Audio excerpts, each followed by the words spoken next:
programming background and also answer the kinds of questions I know that all of you have in your mind after having talked to some of the faculty out there and also having toured the school.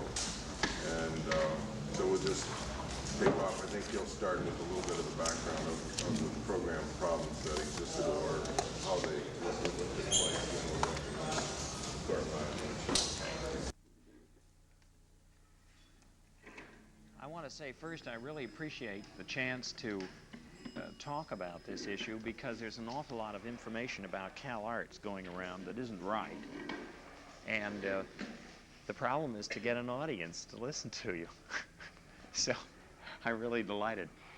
I might mention briefly how I got involved in CalArts, because I think that my involvement really is the story of that involvement is really a very indicative of a problem, of a programmatic problem that's probably you're facing if you're thinking about the same thing now.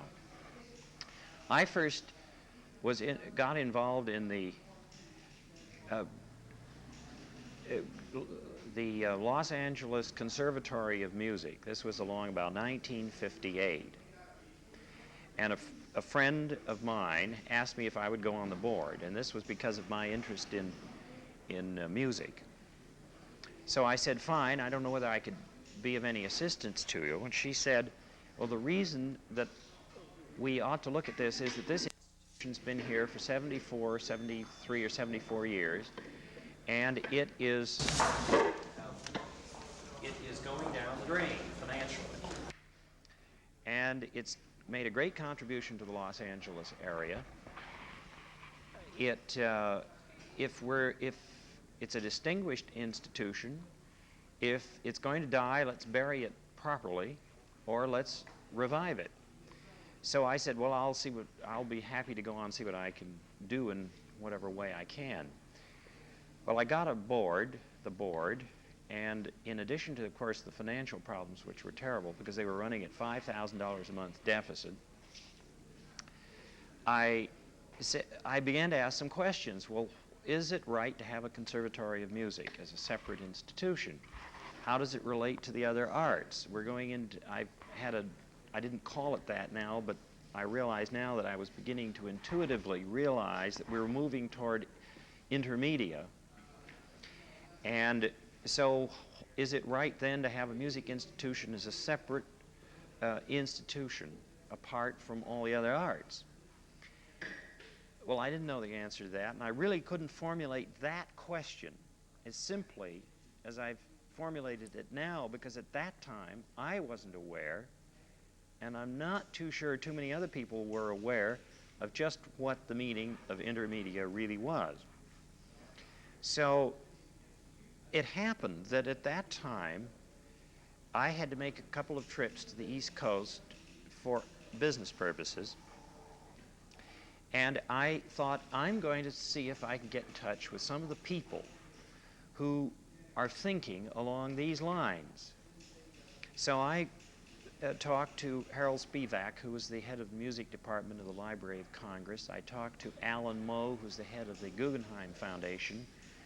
I talked to a couple of people at the Ford Foundation. I talked to Bill Bursma at Juilliard School of Music and a number of other people, and I began to realize after I got back and began to reflect on this thing that there was great doubt in all their minds as to about where we were really going to go. Now, I was talking, you remember, to people who were giving substantial amounts of money to the arts, or were anticipating doing so. And so, therefore, they were very concerned about whether what they invested in was going to pay off, to put it kind of crudely. After having gotten back and reflected on this, and having written a report to the board, I began to formulate in my own mind that just having an independent music school wasn't the way to go. That music had to relate to the other arts, particularly film and theater. So I wrote a kind of policy or kind of a statement of purpose or a statement of objective, stating this idea for the board, and that's kind of where it's at. Well, concurrently with this, a mutual friend, a new acquaintance as a matter of fact, and I were having lunch,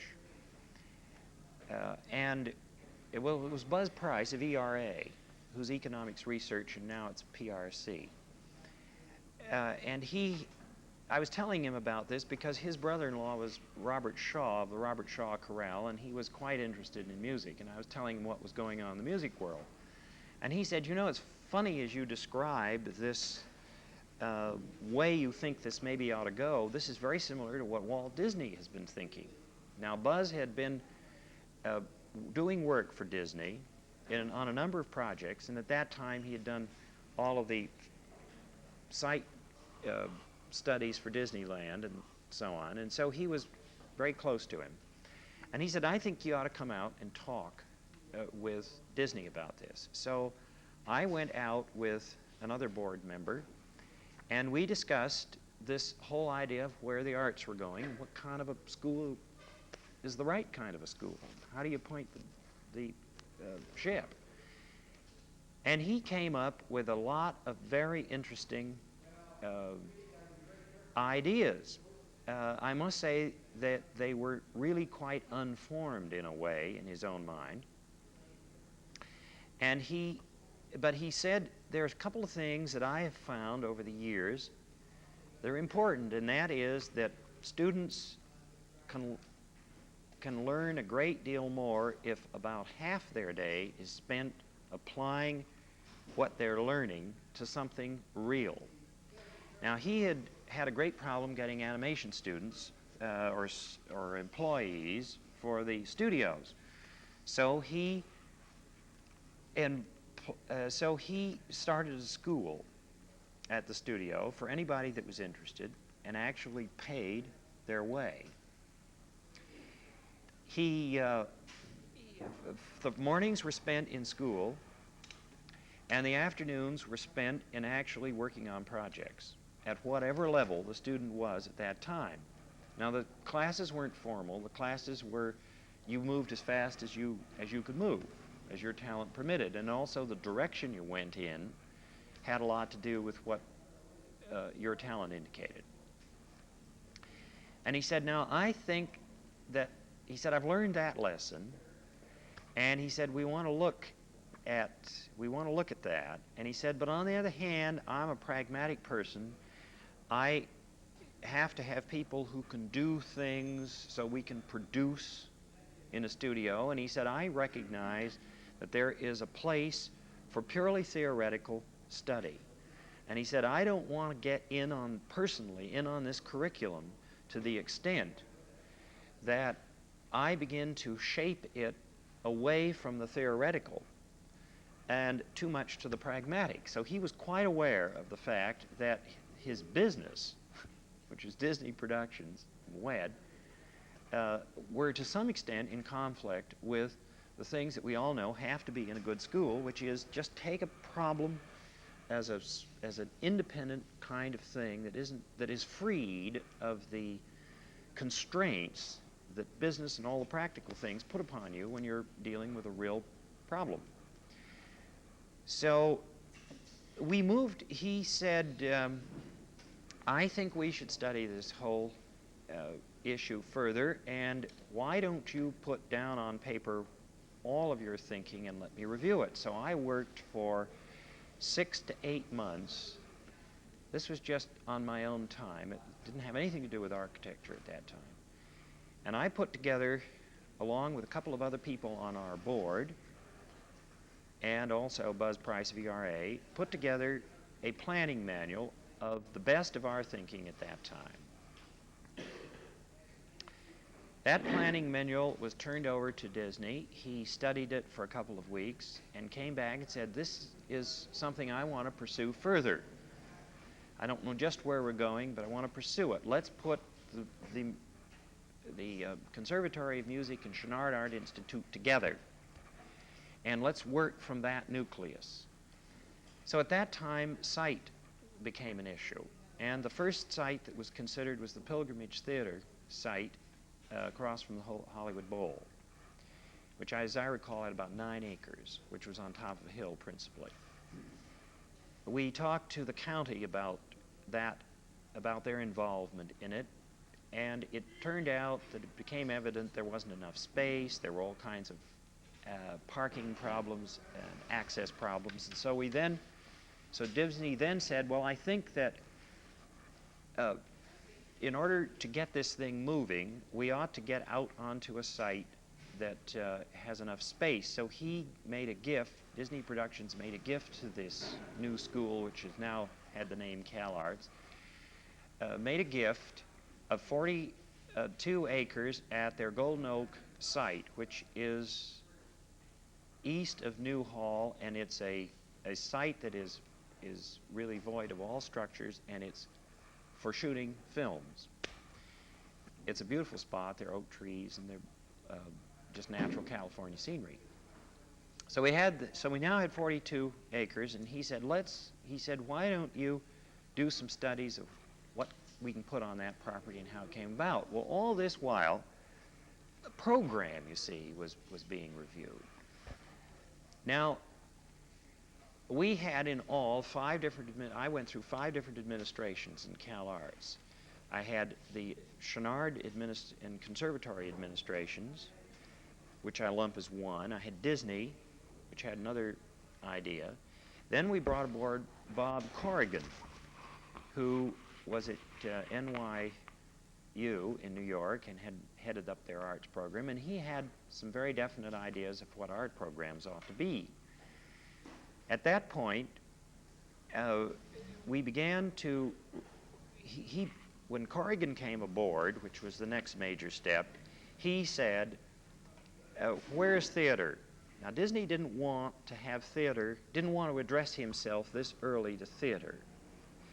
He said, I think that's down the road. Well, Corrigan said, you ought to be thinking theater right now, because we can't really do what CalArts ought to be without theater figured in.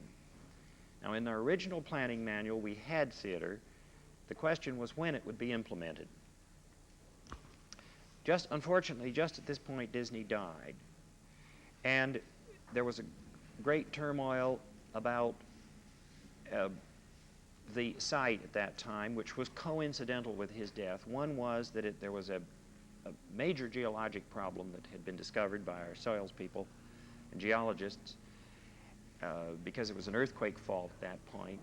There was a sewage disposal problem. There was no sewer in the area. Had to build a sewage disposal plant.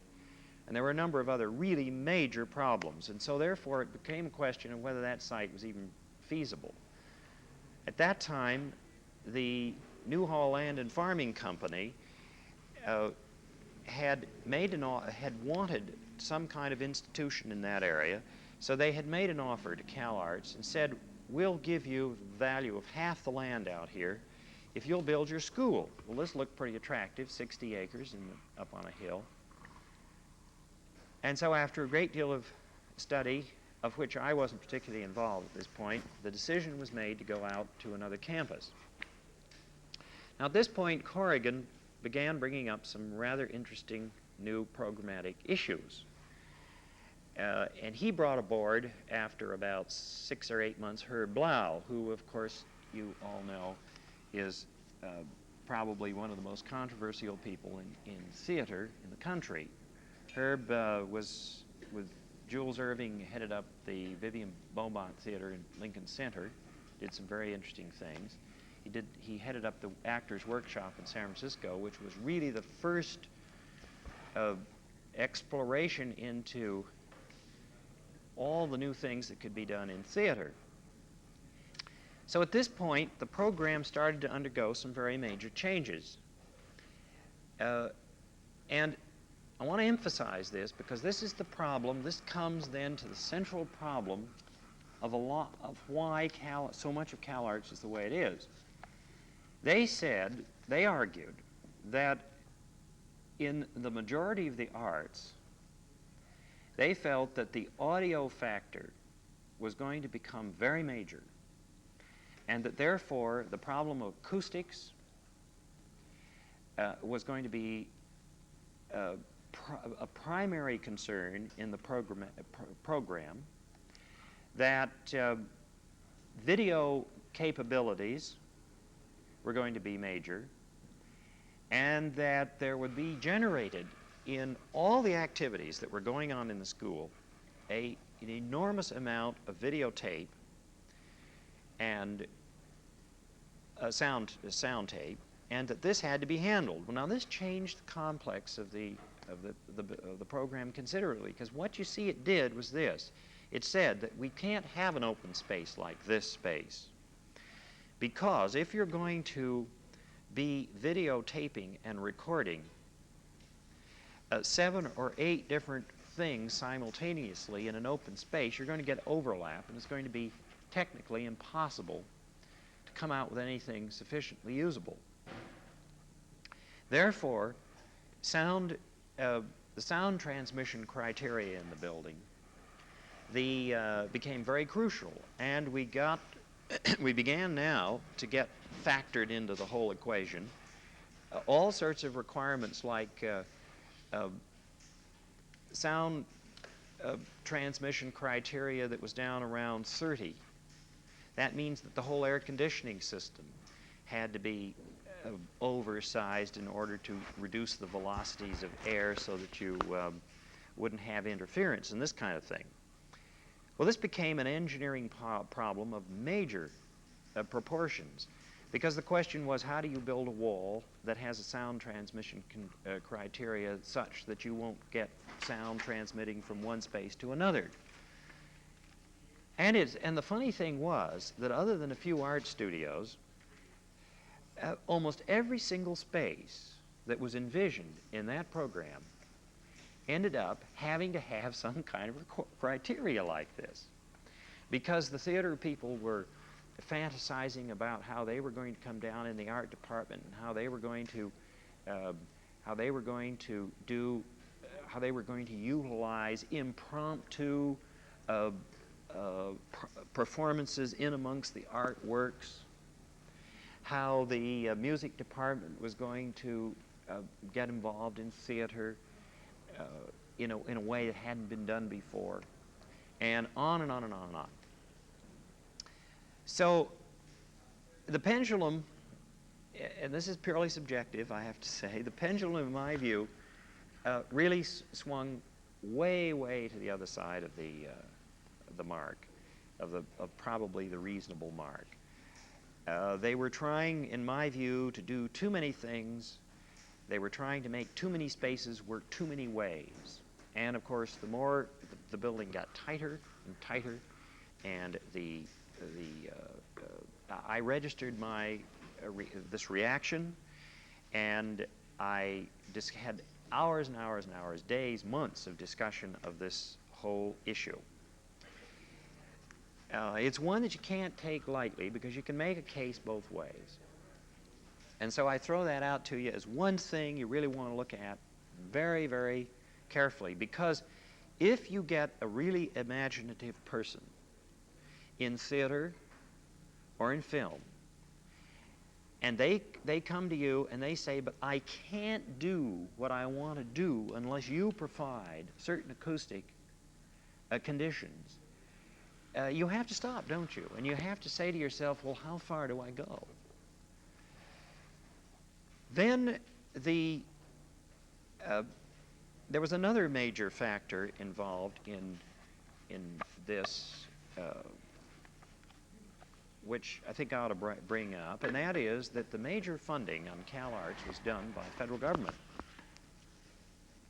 And the federal government is fairly sticky about what you can and cannot do in order to qualify for funds. Now, many of the things that were built at CalArts were very ambitious. For instance, the Modular Theater was a very ambitious project, really in my view, a very exciting project, and hasn't begun to be exploited as to what it can ultimately do. But the problems that are related to that theater in order to get it through the building department were tremendous. And although I cannot take credit for what I think is a very good idea, which is the modular theater, because basically that was an idea of Herb Blau's and Jules Fisher, who was a theater consultant in New York, I can take credit for the fact that I at least got it built. And that took all the resources of our office and a tremendous amount of negotiating imagination to get that thing through the federal government and to get it through the Los Angeles County Building Department. As a matter of fact, when I took the plans in for that theater, the building into the county building department, the county officials who was taking the plan said, in answer to my question when it would be ready for review, he said, well, he would pre several months, and I said, we can't wait that long, and he said, well, you're never going to build it anyway because it's too crazy.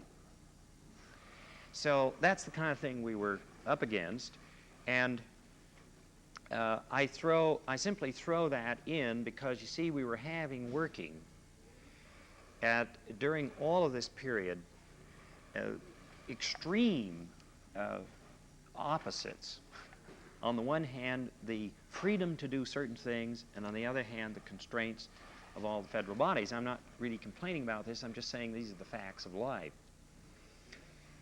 Now, it wasn't too long that the board of trustees at CalArts began to realize that the pendulum had swung too far in the direction, and primarily it came to their attention because the money involved to put on the programs to do all the things that the building was capable of doing became so horrendous that they saw no way they could possibly fund anything this ambitious all at once. So a new factor came in, and I throw this out now as one of the things that I think you want to bear very strongly in mind, and that is the question, and I don't know the answer to this question, but the question is, what is the architect's role in drawing to the client's attention, or in this, as well as the administration's attention, the fact that they're biting off more than they can chew, and that probably because you're trying too much, you're going to lose a great deal more than if you had tried half as much, say, and achieved it all, or virtually all. And that's a very major question. It may not be a question which you're addressing yourselves to on a theoretical level, but believe me, it caused a major disruption in that school. It caused it resulted basically in, frankly, in Corrigan and Blau leaving the school. And therefore, a lot of the great things, at least in my opinion, that were planned for never happened. Because first of all, they were impossible to achieve economically in a short enough range to be budgetable, if we can call it that. And also because the persons with vision, which were sort of the core of this group, this Corrigan Blau group, couldn't stay aboard to carry it out. So we then came into a new era, which was the era of retrenchment. Now, coincidental with this, the whole economic scene in the United States changed. The golden age of government funding of big institutions was over. And so they said, here we've got this tremendous building. What are we going to do with it? And that's kind of, and I think they have begun to work out a lot of these problems. And that's kind of where we are up to this point. Now that's a very particular and a special kind of little recap, but I simply mention it to you because I think that putting a lot of the comments that you hear about school into that context might make you a little more charitable about what you're looking at when you go out there. I think that kind of sums up the story of CalArts as far as I'm concerned. Yeah, I think so. I'm sure that some of the questions will be more meaningful. Could you just tell when we were going through this, I didn't really understand when the building got started and actually building it, because from the way I understand it, you know, once the built thing's there, then you have to sell whether it's going to relate to the rest of the changes in the program and the rest of the changes in everyone's attitude. That's right. I didn't make that finalized in as far as the building was concerned, or were they never? Were the They ideas never really finalized? were. That building was under a state of change right up to the day that it opened. As a matter of fact, 3 months before that building opened, we were remodeling portions of it because the photographic department, for instance, had said they didn't have nearly enough space, and they couldn't possibly do the whole photographic idea adequately. That's interesting, because the same problem is going on at Art Center, and it's with the photo department. I mean, it's a thing. That's what we told the other day. What? Where had these people been when first programming started? The photo department, I take it they weren't part of the original programming decision. Well, photography was an element in the original program, but to what extent it was going to, how physically big it was everything. You see, when that program originally started, the idea of super graphics wasn't on the scene at that time. And so to do a stainless steel developing tank tray, which is 24 feet long, which is what we have in CalArts and put in the very last, wasn't even thought of at that time. Now, the whole the whole gamut of things that you can do in photography that are really fascinating, and tying into lithography and all the other related subjects, really hadn't been explored until we were probably 1.5 years under construction of the building. And it was a question of what are you going to sacrifice within the walls of the building to make room for this. Now, but I still don't think I answered your question. That building, we broke ground in that building at about, I think it was about a year, 8 months to a year after Corrigan and Blau came aboard. Don't hold me to those dates, but I think that was about it. And there was a lot of programmatic development that went on in the subsequent year.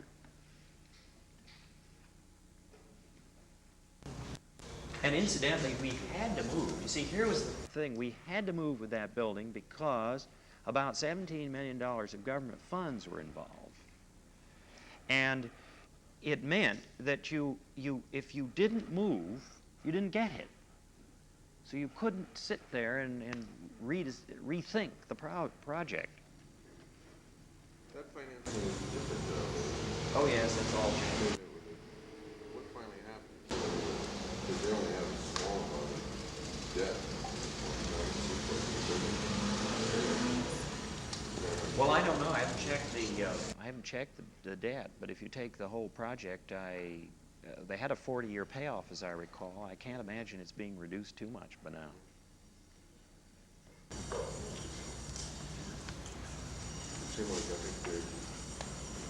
So I figure like their payments were $300,000 a year. Well, I think it was very low interest money. You see, it was.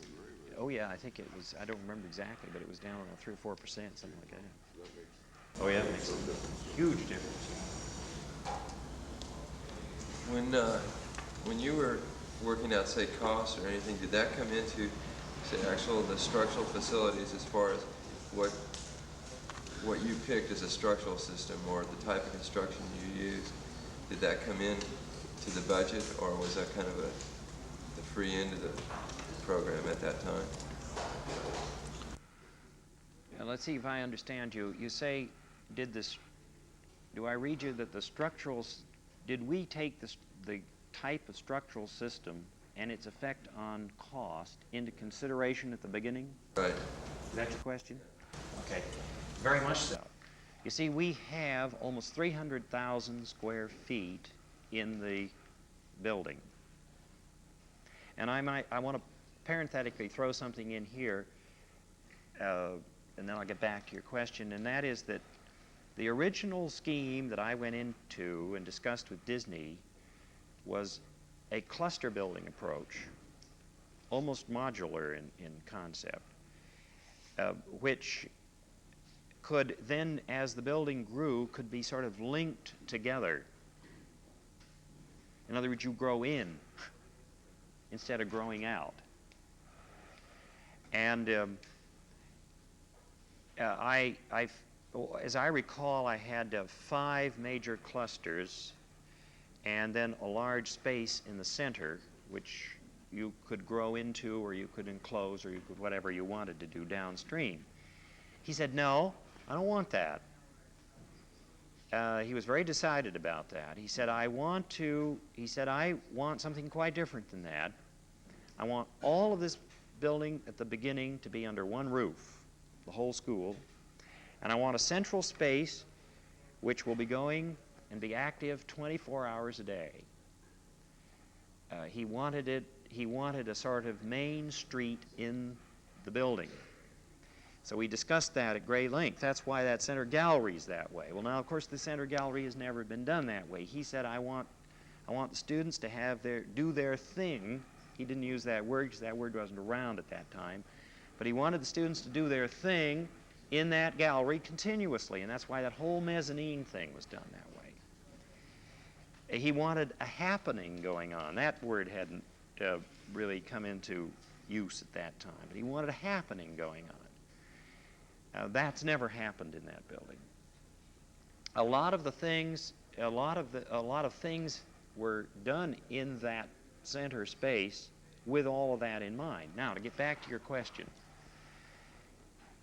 the structural system, first of all, we had to go to a type 1 construction when you're going to put that many square feet under one roof. We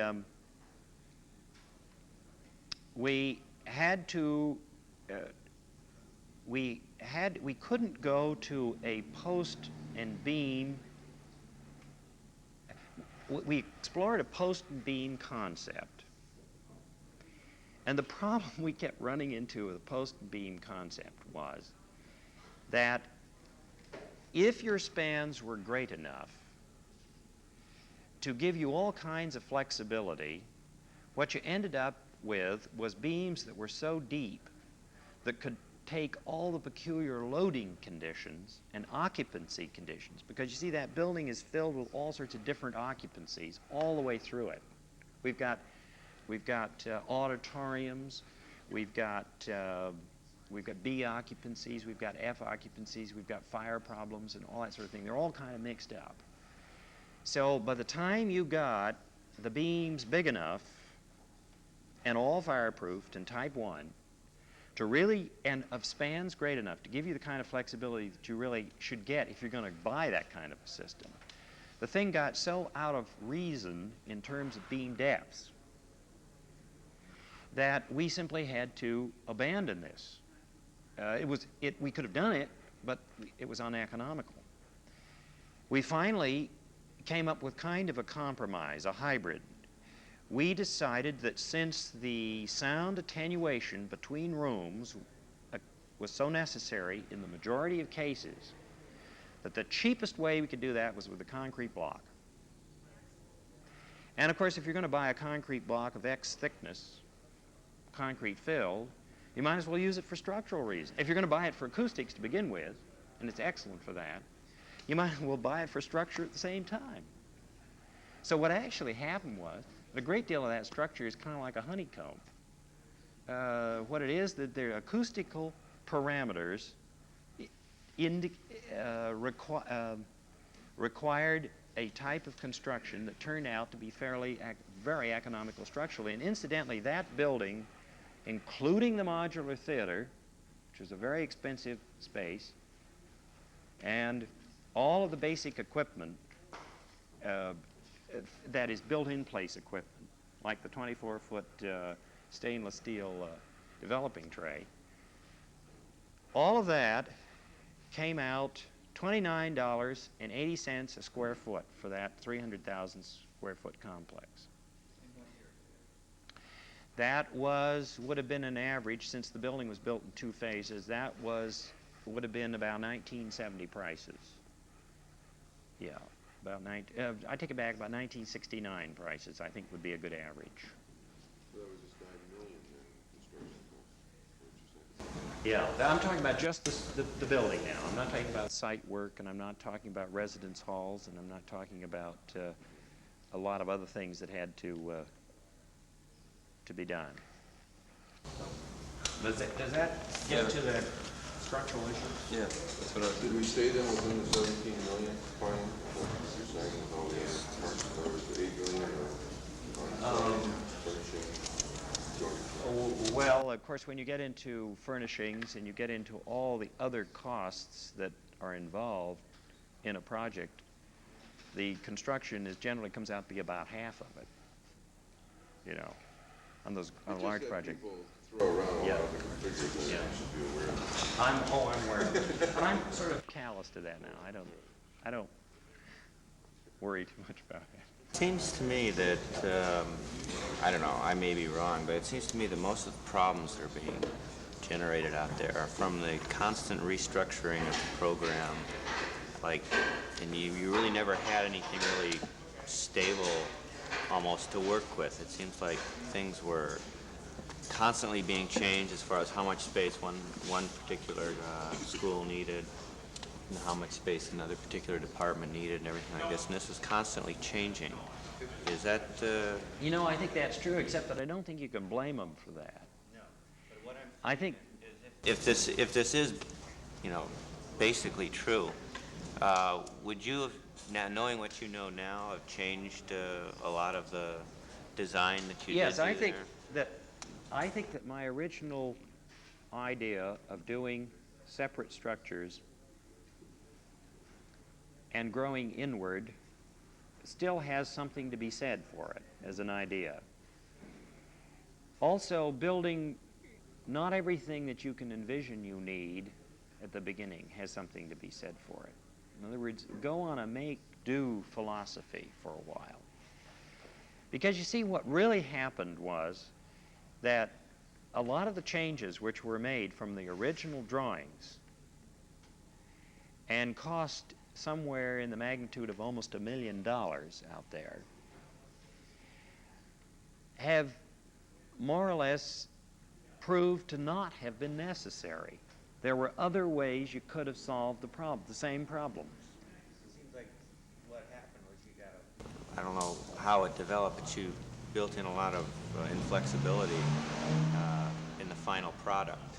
I agree with you. There's lots of inflexibility, but if you are going to have an acoustically viable building that was going to do all the things that the multimedia people were really describing, and quite articulately, I might add, I don't know of any other way to solve that problem. Now, they're within the dollar range. And also within the constraints of putting the building under one roof. Right. But then it ended up that they didn't use it that way, so then, right. I would- They have not used their... It wouldn't be fair for me to evaluate to what extent they're using that building at the moment, except that from what I have heard... acoustically for the... Oh, acoustically. Oh, no. They didn't begin to do the things that they intended. Right. And then the interactions of the various disciplines that, from what we've heard, have Right. not taken place. So Yeah.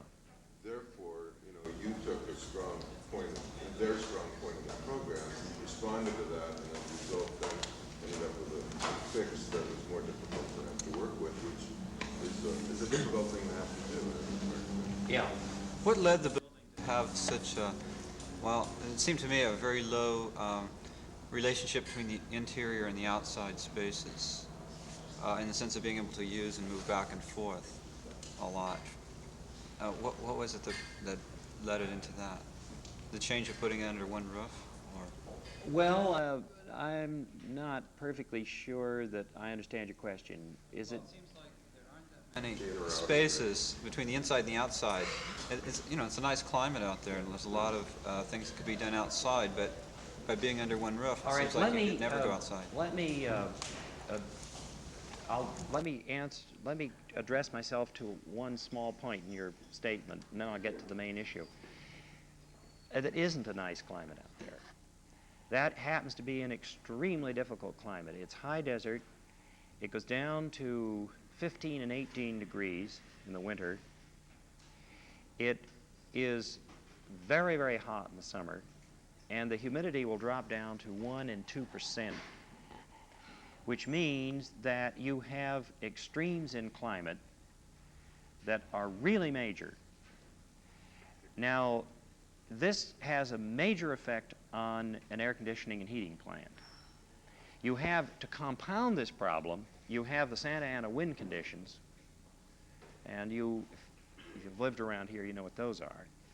And you get those cold Santa Anas blowing. They're both hot and cold Santa Anas. You get the cold Santa Anas blowing at 25 degrees outside against any amount of glass, and you've got yourself a heating problem that's major. Conversely, in the summer, if you have any really large amounts of glass, you get some major problems there. Also, the landscaping problems are horrendous. There's the plant list of things that you can use to grow out in that Valencia area is surprisingly small. Now, getting back though to the major issue, it wasn't just because of that the building's the way it is. Programmatically, oddly enough, the majority, or I won't say the majority, but a great many of the functions and requirements in the program called for spaces that didn't have glass to the outside. And this was rather high on people's list. That is, people who were teaching, people who'd had experience. So I said, well, I don't like to be in a building where I can't look out. I really kind of like to. If I'm busy doing something, it doesn't bother me, but occasionally I like a break. I like to be able to do as I'm doing now, look out on where the sun is. And so what I tried to do there, and you'll have to judge whether it's successful or not, I tried to break the building in as many places as I could so that you could step outside into a patio, and that's the reason why the building has so many places around that you can duck out. If you're in the graphics department, for instance, you just a few steps you can get outside. If you're in the design department, there are a couple places where you can come out, and so on. I tried to do that as many places as I could to compensate for the inside, long hours of inside experience. And incidentally, there's an acoustic problem too, because if you're going to have any amount of glass, you've got to double glaze in lots of instances, because you cannot be doing a serious job of recording when a jet plane is overhead, because you'll pick that right up on your mic if you don't have double glazing. Is that? Yeah, I guess I didn't realize there were that many opportunities to go out for my tour of the building. It seemed to be more focused on other things. I suspect that that could very well be true.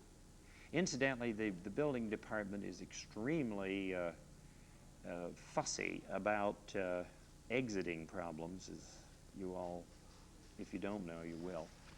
And so that the easy inside-outside flow, the kind of thing that you have here, is very difficult to achieve, except at great cost or by sacrificing a lot of other things.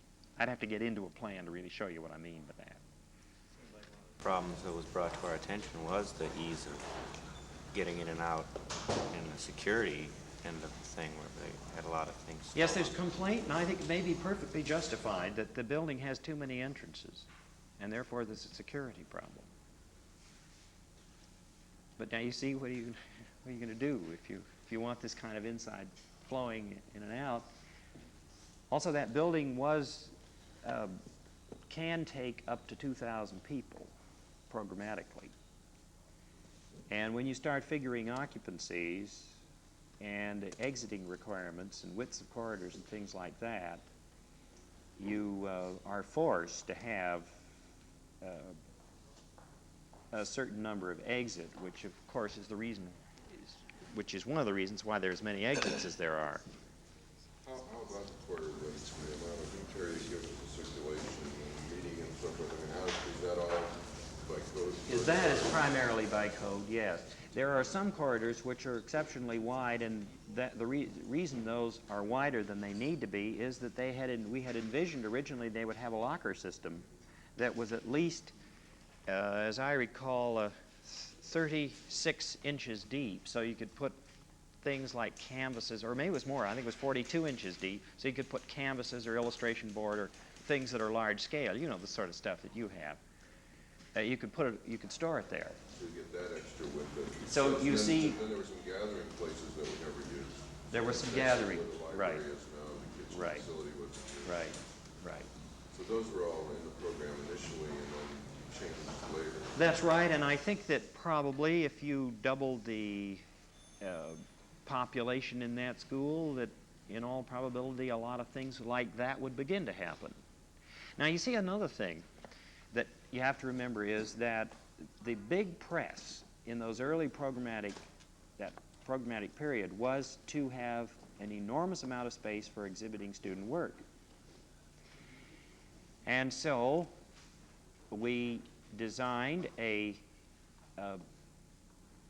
simple system, which you obviously wouldn't notice when you were there, and that is where there's a hardwood base in the corridors that has a little notch in it that will take a half-inch piece of Celotex, just slip down in there against the wall, and there is a little void up at the acoustic ceiling which will receive the Celotex there, so that what you can do is to slip a panel, Celotex panel in, and it's held by the base and the existing base and existing structure.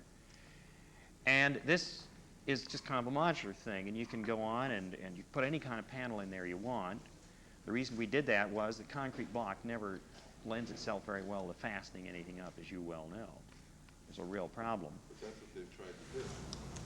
It seems to me, Yeah. it's the concrete block. and then Right. the panel. Well, you can do it, but it No, I doesn't. mean, Yeah, the panel system just seems to me a lot better. Well, it is. And not only that, but you can move it around if something's really.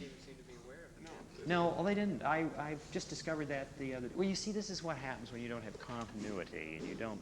You all these kind of nice things that you work your ass off to do, don't get done, and it's a disappointment. I'll be perfectly honest with you. But I think you got to realize those are part of the facts of life.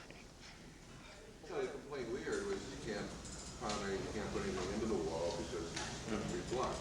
Two, whatever you do, you have to repaint it. It's the things that are constantly changed. And nobody was aware of the Celotex system or the mounting system. For instance, let me give you a kind of hybrid. This comes in my recollection, a kind of hybrid thing that was talked about in the early days. There were some very interesting people aboard on that faculty under Corrigan and Blau. This isn't to infer now, I want to underscore this, that there aren't interesting people there now. But I'm just saying that when I had these early conversations, somebody said, you know, we keep talking about the psychology of color. What can color do to people? How does it move people? What happens? And so we had a long discussion one evening about this, and I said, you know, why don't we take a portion of this building, or why don't you take a portion of this building? And I was talking to the people was talking to Dick Farson, who was a psychologist, and I was talking to, as I remember, some other people in the design department. And I said, why don't we, when we open, since we own 3 coats of paint on this concrete block, I said, why don't we take a portion of this building and let's see whether we can move people with color. And I don't mean super graphics, and I don't mean big yellow arrows and things like that, but actually just really do something. Let's stick our necks out. I said, we can always paint it out if it didn't work. And they said, great, let's do that. Well, that never happened, and I still think it would be kind of an interesting idea, because there you have a big enough place where it's admittedly difficult to find your way around. At least it is for me, even though I know the plan. And I said, well, maybe we can do something interesting there. Now, I think those are the kinds of things, I think those are the kind of on-the-spot experimental things that really should be happening. Could you discuss? How would you suggest that when we're trying to do a job like this and we're running into the same kind of problems, how would you suggest that we make those things follow through? How can we initially, hit them with something that will make those little things stick, that really make them really fun? Where's the change right now? I tell you, I'll have to live many more years before I can answer that question. I really don't know. I really don't know. It's, I think that when you become, I think this part of our operation as architects is really sort of the conceptual idealistic side of our operation. And I don't mean by that it's wrong. I think it's terribly important. And battle fatigue, you see, can set in awfully fast when you have millions of dollars of government money on your back, when you have the survival of an institute on your back, when you've got these kinds of big commitments and responsibilities. Where do you draw the line between fighting for these kind of things that we're talking about? It's a hard one.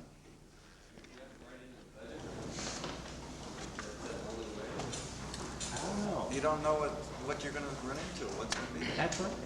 I can add many tales to yours on other buildings. Same thing. And that takes us to a point that I think is very important, and that is that when you read an architectural critic's view of a building, you want to really ask yourself some questions, and that is, has this architectural critic really dug deep enough to understand what all the forces are that were in motion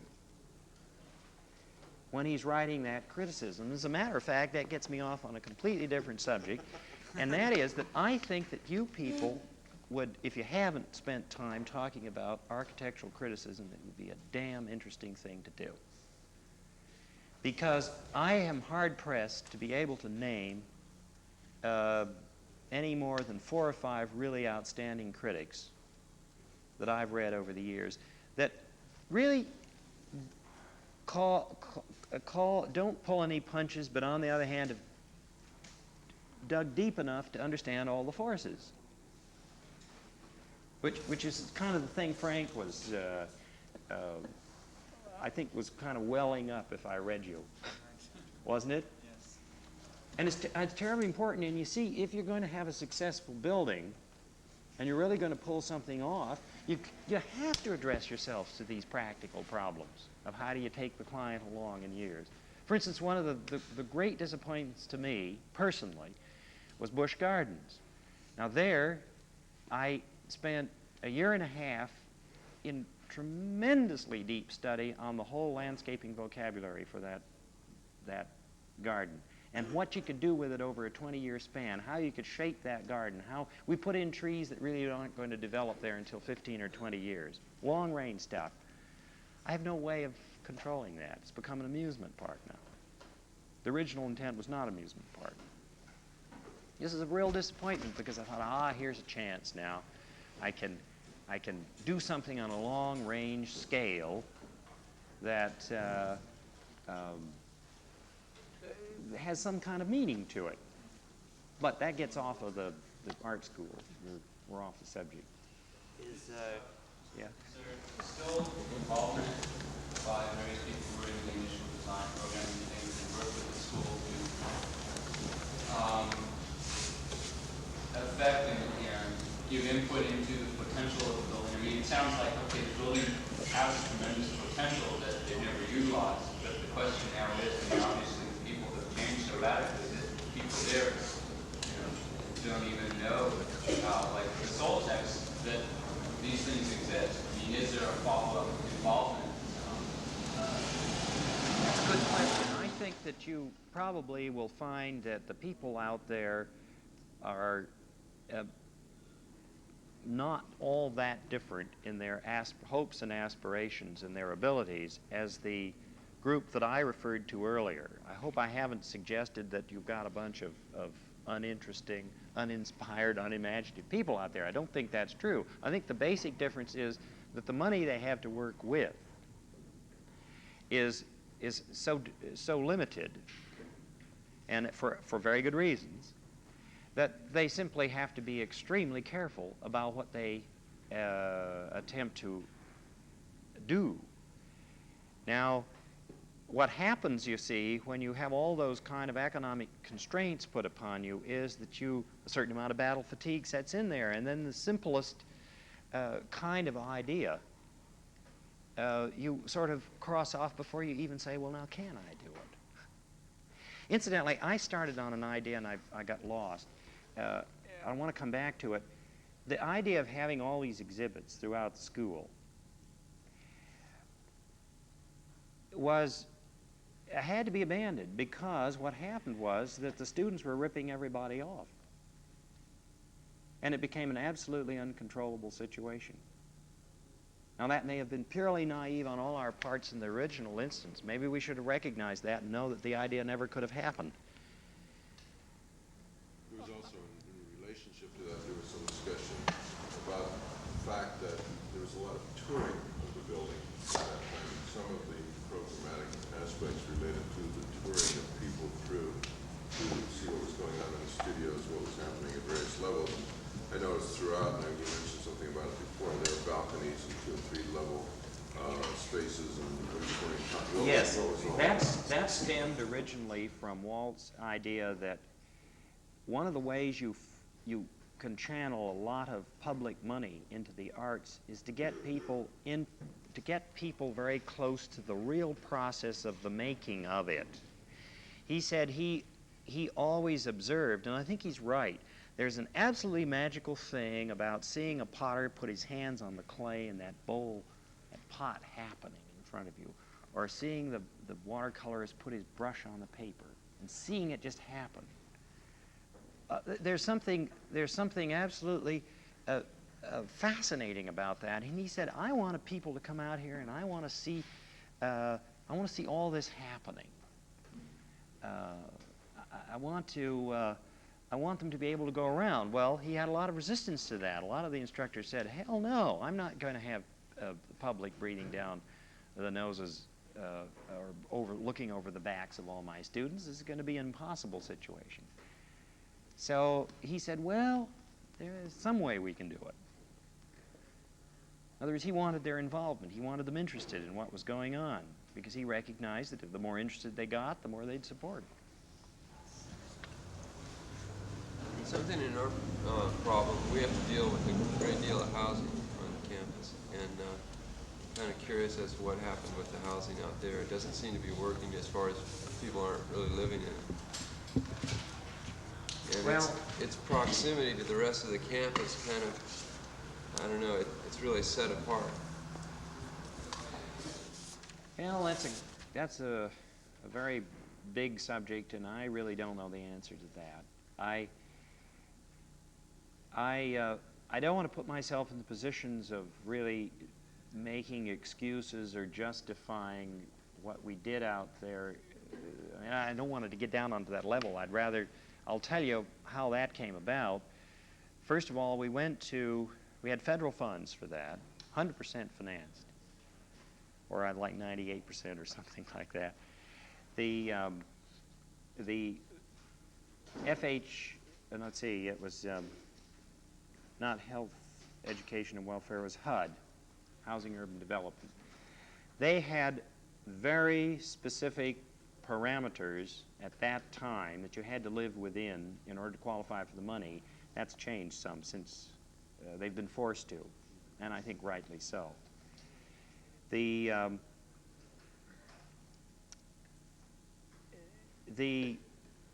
course, the great problem is that all the students that I've interviewed want to have their own apartment, their own kitchen, their own sitting room.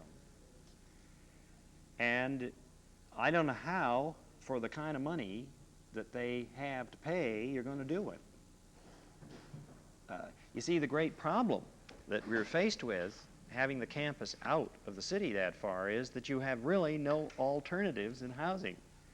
If you're in an area that's been around for a long time, some way you can find a place that's cheap in some old place that you can fix up for yourself. And the reason people can afford to rent that at a cheap price is that it's been around so long that they don't have to get the return on investment that you do on a brand new structure. So there was a real economic problem there. Now, we had 2 or 3 developers take a crack at it, try to build some student apartment kind of housing. It was very, very minimal, but they could never make the numbers come out right. It was always like twice the cost that it would cost a person to come into a dorm. I said, for instance, I think that an interesting way to do this dorm is don't paint it on the inside, except for the little lounge areas. You'd have to do something in there. Just leave it unfinished and give the student a little allowance when he moves in to do his thing. Just a few dollars, but just something he can work with. And I said, why don't you, and I was talking to the design people, I said, why don't you go down to Mexico or someplace where you can buy some kind of interesting stuff that you can improvise for furniture, like some cushions or leather hides or hand-woven stuff that's kind of interesting. Why don't you just buy up a supply of that and kind of put them in a stock room as an experiment? I said, we won't buy too much. And let the student come in and kind of make that spot his own and kind of give him some of the things that he can use. Because when you're buying in mass, you're obviously going to buy for a lot cheaper than you can if you just go out yourself. Well, that wasn't possible. We were moving into a new building and we couldn't do this, and so what we end up with is white. Now, I don't think that would have solved the problem of the dormitory, but I think it might have made it more interesting. Just now they're repainting it, you don't have any involvement with that? No, I didn't really have any involvement in basic interior color schemes because the design department with Peter DeBretteville and Craig Hodges and that group really took all that over. Because they were going to sort of make their statement. Yeah. Back to the art school, I noticed you had allocated a lot of space for administrative purposes, for maintenance and operation purposes. How did you work that into the program? What were the criteria? That was a composite of a lot of research.